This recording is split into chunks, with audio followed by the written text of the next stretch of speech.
bagaimana bentuk mengelola bisnis di dan daerah-daerah wisata Cirebon dan Garut serta daerah-daerah.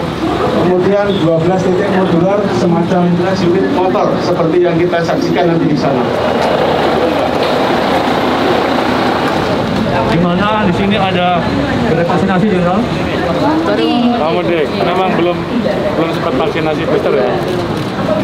Dari sini sekaligus langsung mudik atau nanti pulang ke rumah dulu? Pulang dulu nanti. Oh, pulang dulu baru sahur. Dan begini udah boleh. Terima kasih ya.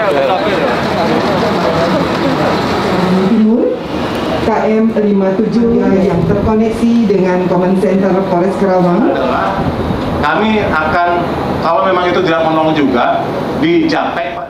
Baru saja kita melaksanakan kegiatan pengecekan secara langsung terkait dengan pelaksanaan dalam menghadapi potensi terjadinya kemacetan di arus mudik.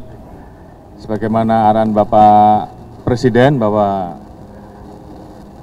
beliau selalu menghimbau agar pelaksanaan mudik dilaksanakan lebih cepat, lebih baik. Tadi kita sudah mendengar secara langsung bagaimana proses rekayasa yang akan dilaksanakan, mulai dari proses ganjil genap, kemudian proses untuk pengaturan kontraflow, sampai dengan proses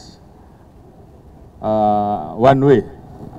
Terkait dengan rekayasa-rekayasa yang ada, kita tentunya menghimbau untuk masyarakat yang sudah memiliki kesempatan karena sudah libur bisa memanfaatkan waktu untuk mudik lebih cepat untuk menghindari prediksi puncak arus mudik. Kita juga mempersiapkan pos pengamanan, pos pelayanan, dan pos terpadu yang bisa dimanfaatkan oleh masyarakat, dan karena kami juga tidak menginginkan masyarakat memaksakan ingin cepat sampai di rumah, kemudian memaksakan untuk mengendarai terus kendaraan dan tidak ada istirahatnya, karena ini juga akan berbahaya, dan tentunya kita juga berupaya menekan agar tingkat kecelakaan juga bisa kita tekan seminimal mungkin. Yang belum sempat melaksanakan vaksin booster bisa memanfaatkan gerai-gerai vaksin yang kita siapkan di pos-pos